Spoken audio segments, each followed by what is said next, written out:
नमस्कार दोस्तों, तो माइक्रोमेंटोर में आपका स्वागत है। तो इस वीडियो में स्पेशली जानेंगे स्वार्मिंग ग्रोथ मेथड। म्हणजे जो भी माइक्रोवेल टेक्निक में जो भी ये टेक्निक है, ज़्यादातर प्रोटीज जो भी स्पेसीज है उसको डिफ्रेंशिएट करने के लिए या फिर उसको आइडेंटिफाई करने के लिए ज़्यादातर ये जो टेक्निक है उसका यूज़ किया जाता है। तो इन डिटेल इस वीडियो में हम जानने वाले हैं स्वार्मिंग ग्रोथ मेथड। तो सबसे पहले स्वार्मिंग क्या होता है, मतलब ये जो मोटिलिटी का एक टाइप होता है जिसकी वजह से जो भी सॉलिड सरफेस के ऊपर जो जो भी बैक्टीरिया है वो मूव करते हैं और एक रैपिड और कोऑर्डिनेटेड फैशन उसके अंदर हमें देखने को मिलता है। इसकी वजह से जो भी अपीयरेंस है, मतलब जो भी कॉन्सेंट्रिक रिंग है या फिर स्प्रेडिंग लेयर है सॉलिड आकार मीडिया के माध्यम से जो भी हम उसको जो भी माइक्रो ऑर्गेनिज्म उसको हम कैरेक्टराइज कर सकते हैं। तो ये जो बिहेवियर है जो भी ज़्यादातर हमें फ्लैजेलेटेड और रॉड शेप जो भी बैक्टीरिया है, स्पेशली जो प्रोटीज स्पेसिस वगैरह होती है ज़्यादातर उसमें हम स्वार्मिंग जो भी ग्रोथ है जो भी मोटिलिटी है वो हम देखते हैं। तो उसकी वजह से हम ज़्यादातर प्रोटीज जो भी स्पेसिस है उसको हम डिफ्रेंशिएट करने के लिए या फिर आइडेंटिफिकेशन के लिए स्वार्मिंग मेथड का यूज़ किया जाता है। तो मैकेनिज़्म क्या होता है, मतलब ये स्वार्मिंग जो भी है उसको हम डिफ्रेंशिएट करते हैं। मतलब जो नॉर्मल वेजिटेटिव सेल है, मतलब जो इलोंगेटेड और हाइपर फ्लैजेटेड के स्वार्मर सेल है उसको हम डिफ्रेंशिएट कर सकते हैं। और ये जो भी सेल्स होते हैं वो रैपिडली मॉइस्ट सरफेस के ऊपर स्वैमर करती है, मतलब कि मूव होते हैं। की फीचर के बारे में बात करें तो स्वार्मर सेल जो भी है तो 3 to 10 टाइम लॉन्गर होता है वेजिटेटिव सेल के बराबर।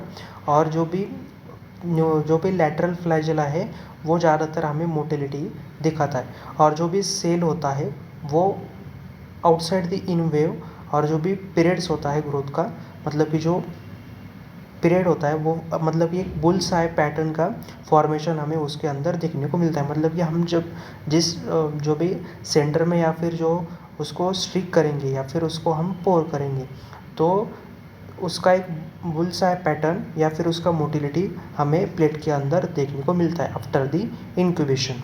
तो ये हो गया उसका मैकेनिज़्म। और कौन कौन से जो भी माइक्रोरिज्म है वो ज़्यादातर स्वार्मिंग ग्रोथ को दिखाते हैं। तो प्रोटियस मिराबिलिस मतलब कि मोस्ट कैरेक्टरिस्टिक है। प्रोटियस वुल्गरिस मतलब जो भी प्रोटियस के जो भी स्पेसिस है उसको हम डिफ्रेंशिएट करने के लिए ज़्यादातर यूज़ करते हैं।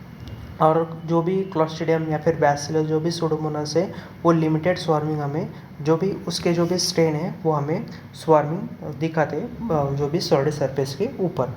तो मटेरियल कौन कौन से यूज़ होते हैं, मतलब कि जो भी हमें स्वार्मिंग ग्रोथ देखने के लिए या फिर स्वार्मिंग जो बुल्स है पैटर्न है जो देखने के लिए जो भी स्पेसिस है, मतलब कि जो कल्चर है वो हमें लगेगा। मतलब कि हमें जब प्रोटीज स्पेसिस को आइडेंटिफाई करना है तो हम उसका कल्चर लेंगे। और न्यूट्रन आकार या फिर ब्लड आकार प्लेट जो भी नॉन सिलेक्टिव मीडिया है वो हमें लेना है। और इनोकुलेटिंग लूप चाहिए, स्टेराइल स्वैब चाहिए और इंक्यूबेटर मतलब कि जो भी 37 डिग्री सेल्सियस के ऊपर हमें सेट होना चाहिए। और मॉइस्ट चेम्बर या फिर ह्यूमिड इंक्यूबेटर ऑप्शनल है। और विद इन दी बर्नर या फिर 2 बर्नर में या फिर एलएफ में, मतलब कि लैमिनर एयर फ्लो में ये जो टेक्निक है वो हमें परफॉर्म करना है। मतलब कि जो भी इनोकुलेशन है हमें करना है, मतलब स्टेराइल कंडीशन मेंटेन करना है, मतलब कि कंटामिनेशन ना हो। तो ये हो गया मटेरियल रिक्वायरमेंट। प्रोसीजर क्या है, प्रोसीजर देखते हैं। सबसे पहले हमें मीडिया प्रिपरेशन करना है, मतलब कि जो न्यूट्रन आकार प्लेट है उसमें हमें 1.5% ऑफ आकार चाहिए। और उसके साथ साथ जो भी स्मूथ और मॉइस्ट इंश्योर होना चाहिए सरफेस जो है।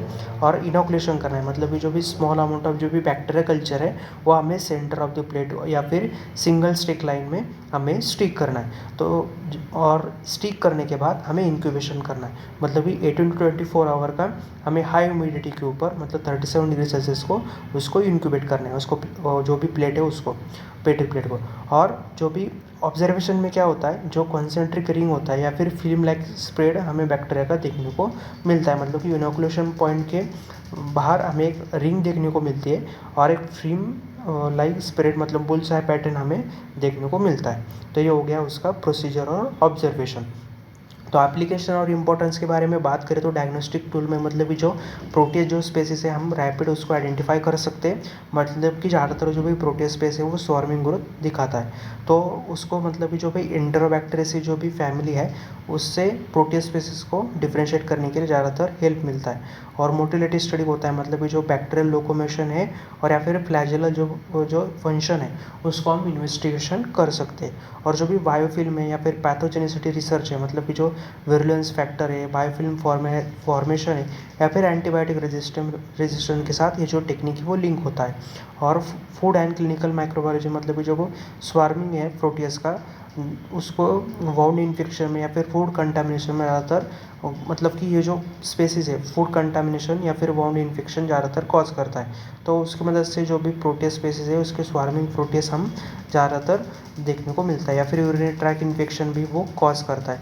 तो उसको हम डिफ्रेंशिएट इस टेक्निक के द्वारा कर सकते हैं। मतलब कि जो फूड या फिर मैन्युफैक्चरिंग हो रहा है कंपनी में, तो उसके अंदर प्रोटीन स्पेसिस है कि नहीं, मतलब कि जो प्रोटीन स्पेसिस है जो मार्केट में जाएगा, तो मार्केट में जो भी कस्टमर या फिर कंज्यूमर है वो उसको इनटेक करेगा, तो उसके बाद ज़्यादातर जो कि फूड कंटामिनेशन उससे हो जाता है, या फिर यूरिनरी ट्रैक इन्फेक्शन होने के ज़्यादा चांसेस होता है। तो सब जो भी कंपनियाँ वगैरह होती है या फिर फूड मैन्युफैक्चरिंग जो भी कंपनियाँ होती है वो चेक करती है कि उसके अंदर प्रोटीस जो भी स्पेसिस है वो ना हो।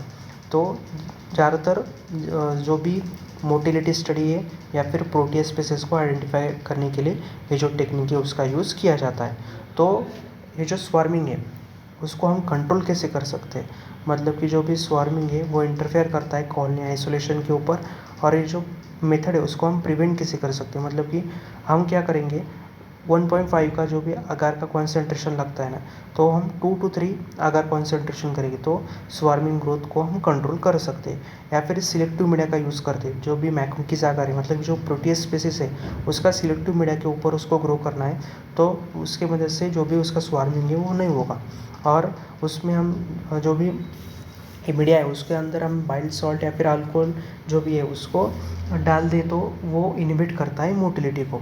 और मतलब कि जो 37 डिग्री सेल्सियस का जो भी टेम्परेचर या फिर हाई ह्यूमिडिटी में हमें उसको इंक्यूबेट करना है, तो हम क्या करेंगे, लोअर टेम्परेचर में उसको इंक्यूबेट करेंगे, एग्जांपल 30 डिग्री या फिर उससे कम, तो जो भी मोटिलिटी है वो हमें नहीं देखने को मिलेगा।